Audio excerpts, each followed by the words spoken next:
महाराज जी इसमें एक समाधान हो। महाराज जी आपने बोला कि जैसे कुत्ता आया और हमने दंड फेंक दिया, हम भगवान के भरोसे हैं, वो जैसा करना चाहें, क्या हमारे अंदर भी वैसा आवेश उस समय दे सकते हैं? वो उनकी ऐसी लीला भी हो सकती है कि हमारे अंदर ऐसा, हमने उनको फटकार दिया या कोई हमें आघात करना चाहे तो हमारे अंदर वैसा आवेश कर दिया। ये भगवान की इच्छा की बात है, ये भगवान की इच्छा की बात है कि जैसे हमने बताया नहीं कि सैनपुर में एक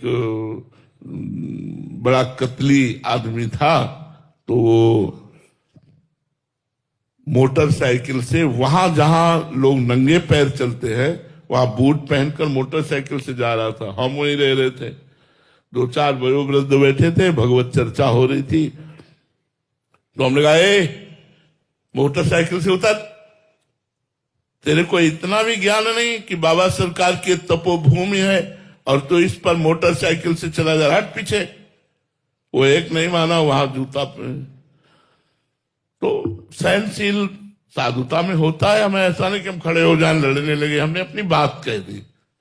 वो 1 मिनट घूमकर ऐसे आया, मोटरसाइकिल स्टार्ट करने, हम कहा, यहां मोटरसाइकिल स्टार्ट नहीं होगी, गेट के बाहर कर जाके। मतलब आदेशात्मक था और वो प्रयोगात्मक हो गया कि वो लाख प्रयास करे मोटरसाइकिल स्टार्ट ही ना हो, और उसको घसीट के बाहर ले जाना पड़ा।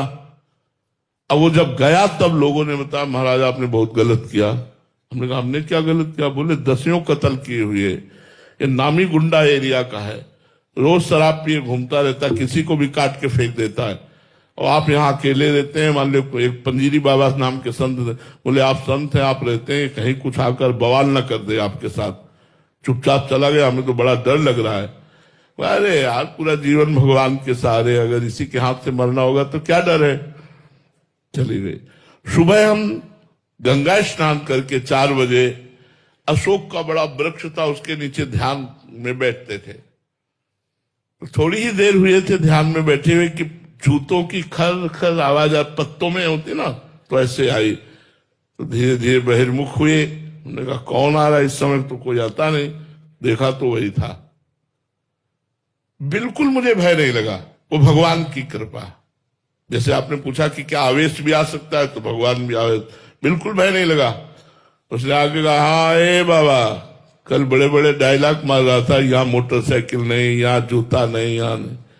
चाकू निकाली, ऐसे बोले, जानता है इसको? ऐसे चाकू रखी, और पिस्तौल निकाली, बोला जानता है इसको? ऐसे रखी, बोला अब बोल। बिल्कुल वही बोल, वैसे सिंहवत एकदम आवेश आया, और कमंडल गंगा जी का खोला ढक्कन। हमने कहा, इसको जानता है? इसे गंगा जल कहते हैं। तू है और मैं हूं, उठा चाकू और अपनी बंदूक पिस्तौल, चला हम पर। उस समय का वो आवेश देख करके वो अपनी पिस्तौल अपनी जेब में डाला और भागते नजर आया, भागते नजर आया। दोबारा बोला भी नहीं, हमारी तरफ देखा भी नहीं। कौन था? वो भगवान ने उसे भय प्रदान किया। और निश्चित ऐसा नहीं कि मैं केवल ऐसे बोल रहा, निश्चित मंत्रों में ऐसी सामर्थ्य है कि आज भी आप नष्ट हो सकते हैं। यदि साप दे दिया जाए और आप भजन करते हैं तो निश्चित नष्ट हो जाएंगे। कोई खिलवाड़ नहीं, भजन तपस्या कोई खिलवाड़ नहीं है, पर होनी चाहिए। अब दिन भर झूठ बोलते बोले तुम्हारा नाश हो जाए तो हो जाएगा क्या? दिन भर बेईमानी करते हैं, तुम्हारा कुछ बोलो जाओ तुम सुखी रहो, सुखी रहेगा क्या? दिन भर भजन करते बोला सुखी रहो, अब उसका मंगल नष्ट हो जाएगा। मतलब वैकुंठ से पतन करवा दिया। भजनानंदी संत ने वैकुंठ में अखंड वास करने वाले जय विजय को 3 जन्म के लिए पतन करा दिया। भजन में बहुत बड़ा बल। तो कभी कभी भगवान भी ऐसा आवेश दे देते हैं। भगवान कभी बाहर से बचा लेते, कभी अंदर से बल दे करके बचा लेते, पर वो शरणागत ऐसे रहता है। ये भी भगवान के विश्वास, भगवान का ही बल था। भगवान के ही द्वारा वो आवेश प्रकट हुआ जिससे वो भाग करके गया, मेरे में बल नहीं था।